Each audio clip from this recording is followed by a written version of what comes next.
E se existisse uma arma tão gigantesca que precisasse de 500 pessoas para um único disparo? Imagine um canhão pesando mais de 1.300 toneladas, capaz de destruir paredes de concreto de 7 metros com um projétil. Por que Hitler gastou 7 milhões de marcos do Reich em uma arma que disparou apenas 48 vezes durante toda a guerra? Hoje você vai conhecer a história do canhão mais poderoso e mais inútil da Segunda Guerra Mundial. Schwerer Gustav, ou o Pesado Gustav, foi o maior e mais poderoso canhão usado na Segunda Guerra Mundial. Inicialmente encomendado por Hitler para destruir a linha Maginot francesa, na verdade foi usado extensivamente apenas no cerco de Sebastopol, na frente oriental. Desmontado pelos alemães antes de perder o conflito, o canhão foi a peça mais pesada de artilharia móvel já construída e tinha o maior calibre de qualquer arma raiada usada na guerra. Mas qual preço teve que ser pago por esse poder bruto? Seus projéteis de 7 toneladas podiam atravessar mais de 7 metros de concreto armado, mas 500 pessoas eram necessárias para dispará-lo, e cerca de 4.000 mais pessoas eram necessárias para proteger e operar o canhão no campo de batalha. A velocidade do projétil atingia de 960 a 1.500 metros por segundo. O diâmetro das crateras após a explosão era de 10 metros de largura e a mesma profundidade. Imagine a destruição que tal arma poderia causar. Em 1934, Adolf Hitler já sabia que invadiria a França. Os franceses, no entanto, previram o avanço alemão e começaram a construir a linha Maginot. A fileira de fortificações ao longo da fronteira franco-alemã destinava-se a desviar qualquer invasão futura para a Bélgica, que seria protegida por várias divisões do exército francês. Dessa forma, esperavam evitar repetir os danos e a destruição da Primeira Guerra Mundial em território francês. As fortificações incluíam bunkers, linhas ferroviárias e abrigos. A barreira era extensa e abrangente, aparentemente impenetrável. Fortes como Eben-Emael, na Bélgica, eram considerados inexpugnáveis. Por causa dessas fortificações, Hitler precisava de uma nova arma poderosa que pudesse fazer o que nenhuma outra arma existente poderia fazer: desenvolvimento, o nascimento do gigante, o Oberkommando des Heers, o alto comando do exército alemão, procurou o produtor de armas de Essen, Friedrich Krupp AG, em 1934 para encomendar um canhão que pudesse destruir os fortes ao longo da linha Maginot. O principal requisito era que os projéteis precisavam atravessar 1 metro de placa de blindagem de aço ou 7 metros de concreto armado a uma distância significativa para não comprometer a própria arma. O projétil também precisava perfurar 30 metros de solo duro. O engenheiro da Krupp, Erich Müller, foi colocado no comando do projeto, e seus cálculos o levaram à conclusão de que esta nova arma precisava ser maior e mais forte do que qualquer coisa construída antes. Os cálculos de Müller estabeleceram que sua equipe precisava criar um canhão de calibre 800 milímetros, capaz de disparar um projétil de 7 toneladas de um cano de 32 metros de comprimento. Ele esperava que a arma pesasse mais de 1.000 toneladas, o que significava que movê-la e manuseá-la seria um desafio. A equipe da Krupp propôs conjuntos duplos de trilhos ferroviários para facilitar o movimento do canhão. Semelhante a canhões ferroviários menores, o suporte em si apenas moveria o cano para cima ou para baixo. Mirar a arma significava movê-la ao longo de uma curva na linha ferroviária. Eles elaboraram planos para diferentes calibres de 85 centímetros a 1 metro, apresentados na proposta ao Oberkommando des Heeres. Embora as práticas tradicionais alemãs de fabricação de armas significassem que a Krupp ofereceu fazer o primeiro desses canhões gratuitamente, com um preço que seria negociado apenas se mais fossem necessários, o OKH não assumiu nenhum compromisso oficial de adquiri-lo. O projeto ficou em espera até que Hitler visitou Essen em março de 1936 e perguntou sobre a viabilidade de construir o canhão maciço. A produção do Schwerer Gustav começou em meados de 1937. Embora 1940 fosse definido como data de conclusão, problemas logísticos com a produção das enormes chapas de aço necessárias atrasaram o início. Um modelo de teste estava pronto no final de 1939, que a Krupp enviou para Hillersleben para testes. Durante os testes, o canhão conseguiu penetrar 1 metro de placa de blindagem e 7 metros de concreto, com um único tiro de alta elevação. Os testes foram concluídos em 1940, quando a carruagem havia passado por várias modificações. Hitler e Alfred Krupp se encontraram no campo de provas de Rügenwalde em 1941 para confirmar as capacidades do Schwerer Gustav. O Oberkommando des Heeres fez um pedido de 2 desses canhões. O primeiro canhão encomendado foi disparado pela primeira vez em 10 de setembro de uma carruagem improvisada. Então, foi testado na Polônia, usando um projétil pesando 7.100 kg a uma distância de quase 40 km do alvo. As especificações técnicas do canhão eram impressionantes. O Schwerer Gustav era uma arma impressionante.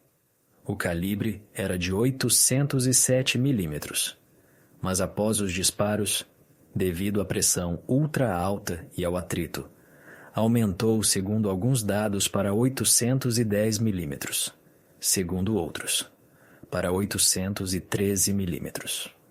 O cano tinha 32 metros de comprimento, mais longo do que qualquer outro cano de canhão da época, e seu corpo era maior do que qualquer tanque aliado ou do eixo. O comprimento total do canhão sem a plataforma ferroviária era de 50 metros. O peso total atingia 1.350 toneladas e, segundo alguns dados, 1.448 toneladas. O canhão foi montado em um chassi com 8 bogies, chassis, que tinham que ser transportados ao longo de 2 trilhos ferroviários paralelos. Os bogies deram à arma um total de 80 rodas. Projéteis, força letal. Existiam 2 tipos de projéteis. O projétil perfurante de concreto pesava 7.100 kg. Tinha velocidade inicial de 960 a 1.500 metros por segundo e alcance máximo de tiro de 38 a 50 km. O projétil explosivo pesava 4.800 kg e tinha alcance de tiro de até 48 km. Os próprios projéteis eram mais altos que 2 soldados em pé, um sobre o outro, e pesavam impressionantes 7 toneladas. Embora isso fosse necessário para perfurar as barreiras na linha Maginot, significava que vários soldados tinham que estar envolvidos no carregamento do Schwerer Gustav. Taxa de tiro e manutenção. O intervalo mínimo entre disparos era de 15 minutos e a taxa máxima de tiro, 3 disparos por hora ou 1 disparo a cada 30 a 45 minutos, até 14 disparos por dia. A vida útil do cano era de 300 disparos. Para manter este gigante, eram necessárias de 1.400 a 2.500 pessoas. Este primeiro canhão era gratuito para o exército alemão, mas o segundo, encomendado junto com ele, tinha um preço de 7 milhões de marcos do Reich, o que equivale a 10 milhões de marcos do Reich, segundo algumas fontes. Mas será que esta maravilha da engenharia conseguiu justificar seu preço? O enorme novo canhão alemão não estava pronto quando Hitler precisava dele para romper a linha Maginot. Então, seu exército teve que tomar a França sem usá-lo. Apesar de sua crença anterior de que uma arma extraordinária seria necessária para esse conflito, Os alemães tomaram a França com relativa facilidade porque as tropas alemãs dominaram as forças defensivas. O trabalho no canhão estendeu-se por inteiros 5 anos, e no momento da montagem do primeiro canhão em 1941, a linha Maginot, assim como as fortificações da Bélgica e da Tchecoslováquia, já estavam há muito tempo nas mãos alemãs. Embora o objetivo original do Schwerer Gustav tivesse sido alcançado sem ele, Hitler ainda queria que seu novo brinquedo fosse usado no campo de batalha. Ele viu no cerco de Sebastopol uma oportunidade para usá-lo e demonstrar sua grandeza diante de seus inimigos. E então começaram os preparativos para a verdadeira batalha. A unidade de artilharia pesada, I-672, foi enviada para a Crimeia junto com o canhão ferroviário. O trem que transportava a própria arma consistia de 25 vagões. O canhão era transportado desmontado em 25 plataformas ferroviárias. Para sua montagem, eram necessárias 250 pessoas e 54 horas, e para preparar a posição, até 2.500 pessoas, que construíam trilhos ferroviários especiais e fortificações. No início de março de 1942, o trem chegou ao istmo de Perekop, onde esperou até abril, enquanto a ferrovia especial para o canhão era construída. Em abril, o Schwerer Gustav foi colocado nos novos trilhos indo de Simferopol para Sebastopol. O canhão foi usado com sucesso no cerco. Foi sua primeira vez em combate. Levou 5 semanas para colocá-lo em posição de combate, com a participação e assistência de 4.000 pessoas. Em 5 de junho, começou o tiroteio. Começou a atirar em 5 de junho de 1942, com a participação de 500 pessoas no processo de tiro. Quando Sebastopol caiu em 4 de julho, a cidade estava destruída. O Schwerer Gustav disparou 48 tiros. Atirou em vários alvos valiosos, incluindo as famosas baterias costeiras soviéticas de 305 mm número 30 e número 35, Fortes, Stalin e Molotov, bem como um depósito subterrâneo de munições na Baía Norte a uma profundidade de 30 metros sob a terra que desmoronou devido ao tiro. O cano acabou em condição precária devido ao seu uso contínuo desde os testes. Foi enviado de volta para Essen e o canhão recebeu um cano sobressalente que estava armazenado dentro do trem. Logo após a batalha ser vencida, o colossal canhão ferroviário foi desmontado para que pudesse ser transportado. O exército alemão o enviou para o norte da frente oriental para que pudesse ser usado contra Leningrado em um ataque planejado. O Schwerer Gustav passou o inverno perto da cidade soviética, mas antes que pudesse ser usado novamente, o ataque foi cancelado. Desenvolvimento adicional: a família de gigantes. 3 versões adicionais foram construídas ou planejadas após o projeto do Schwerer Gustav. No total, foram produzidas 3 armas deste tipo. Dora, a irmã de Gustav.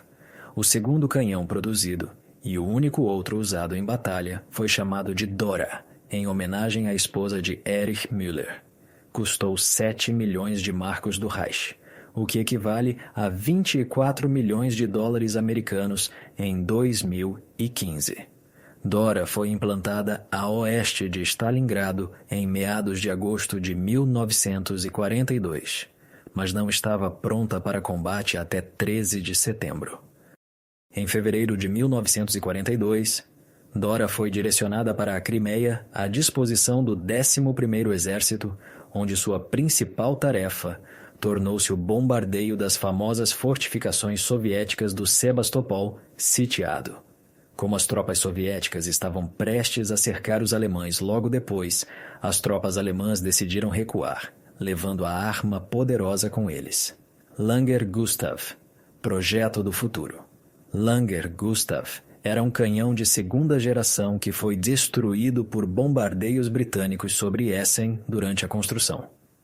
O canhão deveria ter um calibre de 52 centímetros e um cano de 43 metros de comprimento. Seus projéteis pesavam cerca de 700 quilogramas e podiam atirar a 190 quilômetros de distância. Isso significava que os alemães poderiam ter atirado em Londres diretamente de Calais, na França. Landkreuzer P-1500 Monster, o tanque Leviatã. O terceiro canhão foi projetado como parte de um tanque autopropulsado de 1.500 toneladas. O Landkreuzer P-1500 Monster deveria carregar um canhão de calibre 80 centímetros, 2 obuses pesados e canhões automáticos, MG-151, para atingir aeronaves. Embora alguns relatórios afirmem que o projeto foi cancelado por Albert Speer antes de um protótipo ser feito, outros argumentaram que a falta de evidências apontando para o desenvolvimento deste tanque era apenas uma lenda urbana. Se fosse real e se tivesse sido construído, o tanque seria 500 toneladas mais pesado que o tanque mais pesado já construído, o Panzer A2 Maus. Potencial massivo, dor de cabeça massiva. O que aconteceu quando os alemães perceberam seu erro? Após apenas uso limitado no campo de batalha, o exército alemão percebeu quão complicada era a operação do Schwerer Gustav. Um dos principais problemas era o número considerável de soldados necessários para disparar cada munição. Isso significava que todos esses soldados estariam focados em disparos individuais em vez de desempenhar múltiplos papéis na frente. 2.000 pessoas eram necessárias para disparar o canhão Gustav, a maioria fornecendo cobertura aérea em vez de operá-lo. Além disso, montar as 5 partes do canhão levava cerca de 4 dias. Transportar o canhão igualmente exigia vários dias e várias tropas para evitar que a enorme arma ferroviária fosse atingida por um avião. Como o movimento era limitado a trilhos especialmente projetados, terreno difícil tornava o transporte impossível, e os trilhos facilitavam para os aliados prever posições alemãs. Outro grande problema com o Schwerer Gustav era a taxa de tiro. Já que calibrar o canhão exigia várias horas, ele só podia disparar cerca de 14 tiros por dia. O último prego no caixão do Schwerer Gustav foi o alto custo de produção de seus projéteis, que tiveram que ser despriorizados com uma Alemanha profundamente invadida e alta demanda por tanques. Porque a arma mais poderosa da guerra tornou-se seu maior fracasso. O exército do Terceiro Reich finalmente decidiu aposentar o Schwerer Gustav nos últimos dias da guerra. Em 14 de abril de 1945, a ofensiva de Viena da União Soviética tinha sido bem sucedida, e era evidente que as tropas americanas logo estariam tomando o país. No mesmo dia, a liderança responsável pelo Schwerer Gustav decidiu desmontar o canhão para evitar sua captura e uso pelas forças aliadas. As ruínas da arma foram encontradas em 22 de abril em uma área florestal perto de Auerbach e Chemnitz. Depois de ser estudado por especialistas em armas soviéticos, foi enviado para Merseburg e posteriormente perdido. Dora foi destruída em 19 de abril, e os destroços foram descobertos por tropas americanas. Hoje, parte dessas ruínas está abrigada no Museu de História Militar de Dresden, da Bundeswehr. Conclusão: símbolo de loucura ou triunfo da engenharia? Schwerer Gustav e Dora permaneceram na história como um exemplo de como a ambição e a maestria da engenharia podem criar uma arma incrível que, no entanto, se mostra completamente impraticável para operações de combate reais. Esses canhões gigantes tornaram-se um símbolo do excesso industrial da Alemanha fascista, impressionantes no papel, mas inúteis no campo de batalha.